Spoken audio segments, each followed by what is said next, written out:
کسی سے آپ 2 سال سے ریلیشن شپ میں ہوں یا 6 سال سے یا 10 سال سے، نکاح تو آپ کا وہی ہوگا جہاں اللہ کا حکم ہوگا، جہاں لکھ دیا گیا ہے اپنی مرضی سے۔ غلط راستوں سے اپنے ہم سفر ڈھونڈنے کے چکر میں آپ صرف اپنا کردار اور قیامت والے دن کا اعمال نامہ داغدار کر رہے ہیں۔ آپ کا رونا، آپ کا اداس ہونا، آپ کی محبت، جذبے اتنے غیر اہم نہیں کہ ایک انسان کے پیچھے ضائع کریں۔ مانا کہ یہ تکلیف برداشت کرنا مشکل ہوتی ہے، مگر وقت گزرتے ساتھ کم ہوتے ہوتے ختم ہو ہی جاتی ہے۔ شرط یہ کہ سوچوں پر قابو ہو۔ آپ کی شخصیت کوئی گری پڑی شے نہیں کہ کوئی آپ کو چھوڑے، بھول جائے پھر بھی اس کے پیچھے پیچھے لپکیں۔ آپ اپنے جذبوں کو پہلے اہمیت دیں گے، تبھی کوئی دوسرا دے گا، لیکن ایسے کمزور بنیں گے تو روتے رہیں گے، پیچھے رہ جائیں گے، بے قدرے ہو جائیں گے۔ اس لیے اٹھیں، مسکرائیے اور خود کو بدلنے کی کوشش کریں، تاکہ کچھ لوگوں کو پچھتاوے کے مستقل مرض میں مبتلا کر سکیں۔ زندگی انمول ہے، اور خاص طور پر آپ اور آپ کی عزت نفس۔ سیانے کہتے ہیں ہر دروازے پر منت اور منت نہیں چلتی، کچھ در بڑے مست ہوتے ہیں، مرضی سے کھلتے ہیں۔ بس اس در پہ اپنے نام کی عرضی لگا کے آ جاؤ، در والے کی نظر پڑی تو پکار لے گا، من چاہا تو عنایت بھی کر دے گا۔ پرے نہ رہنا، خود کو بھکاری نہ بنانا، بھیک سے پیٹ پلتا ہے دل نہیں۔ تمہاری ہنسی سیاہ آسمان پر کسی ستارے کی نوید جیسی ہے، تم مسکرایا کرو تاکہ پھول حسد کریں۔ تم جس خواب میں آنکھیں کھولو اس کا روپ امر، تم جس رنگ کا کپڑا پہنو وہ موسم کا رنگ، تم جس پھول کو ہنس کر دیکھو کبھی نہ وہ مرجھائے، تم جس حرف پر انگلی رکھ دو وہ روشن ہو جائے۔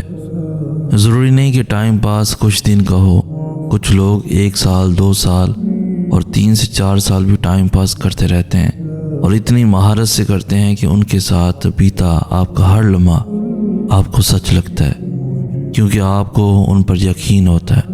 محبت صرف ایک جذبہ نہیں بلکہ یہ کسی کی موجودگی کا احساس ہے۔ محبت میں پاکیزگی ہونی چاہیے، ایسی پاکیزگی جو آپ کے سر سے دوپٹہ بھی نہ اترنے دے۔ حضرت امام علی علیہ السلام فرماتے ہیں کبھی بھی لوگوں کی باتوں سے پریشان نہ ہونا، کیونکہ آپ نے اپنا حساب رب کو دینا ہے، ان لوگوں کو نہیں دینا۔ اگر آپ کی نیت اور ضمیر صاف ہے تو اس بات سے کوئی فرق نہیں پڑتا کہ لوگ آپ کو اچھا کہیں یا برا، کیونکہ آپ اپنی نیت پر جانچے جائیں گے، دوسروں کی سوچ پر نہیں۔ لوگ دنیا کو حقیقت سمجھ بیٹھے ہیں، حالانکہ بنانے والا خود کہتا ہے کہ یہ دنیا سوائے دھوکے کے کچھ بھی نہیں۔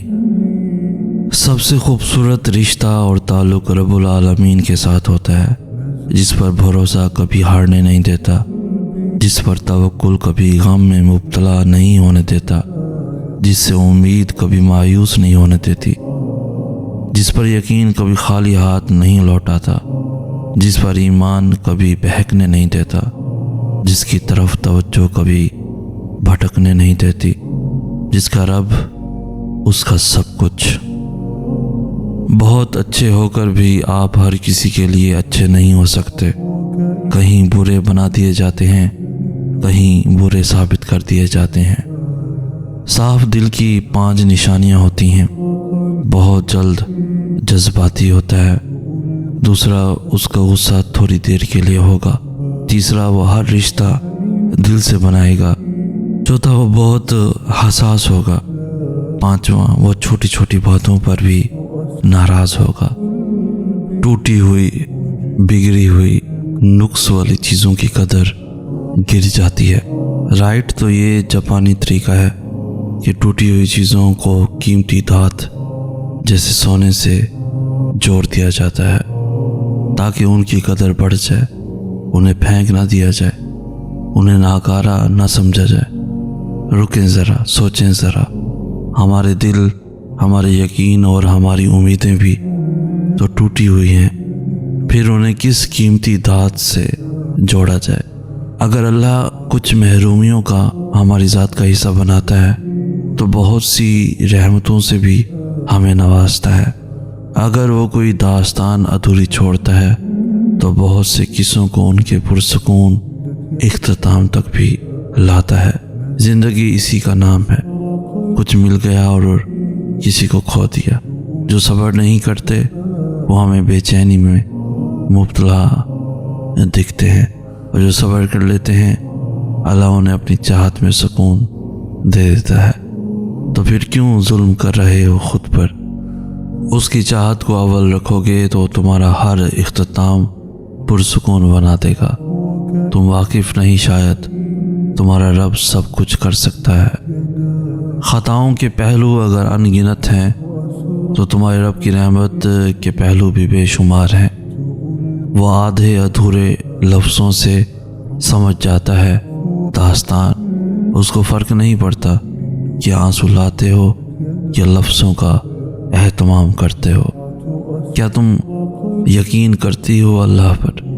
اس نے کہا، اس سے بڑھ کر ہے ہی کیا، اس سے آگے ہے ہی کیا۔ وہ یقین دینے والا ہے، وہ یقین دے کر اس کی حفاظت بھی کرے گا۔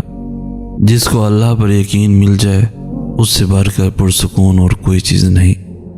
دنیا کے دکھ تو کبھی نہ کبھی ختم ہو جائیں گے، لیکن اللہ کی نافرمانیوں کے صلے میں جو دکھ آخرت میں ملیں گے وہ کبھی بھی ختم نہیں ہوں گے۔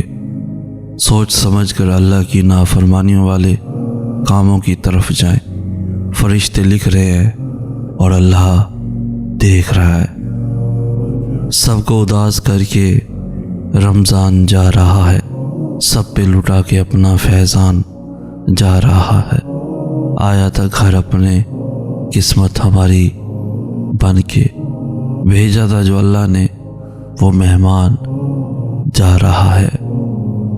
خوش قسمت ہوتے ہیں وہ لوگ جو شروع سے اللہ کے بہت قریب ہوتے ہیں، لیکن پتہ ہے خوش قسمت ترین ہوتے ہیں وہ لوگ جنہیں اللہ تعالیٰ گمراہی کے راستے سے کھینچ کر نیکی کے راستے کی طرف لاتا ہے، جنہیں اللہ فرماتا ہے تم کہاں بہکائے جا رہے ہو، تم تو میرے لیے ہو، میں نے تمہیں اپنے لیے بنایا ہے۔ تم کہاں دنیا کی رنگینیوں میں کھو گئے ہو، تم اس دنیا کے لیے نہیں بنائے گئے، تمہیں تو میں نے خالص کیا ہے اپنے لیے، تم تو میرے چنے ہوئے ہو۔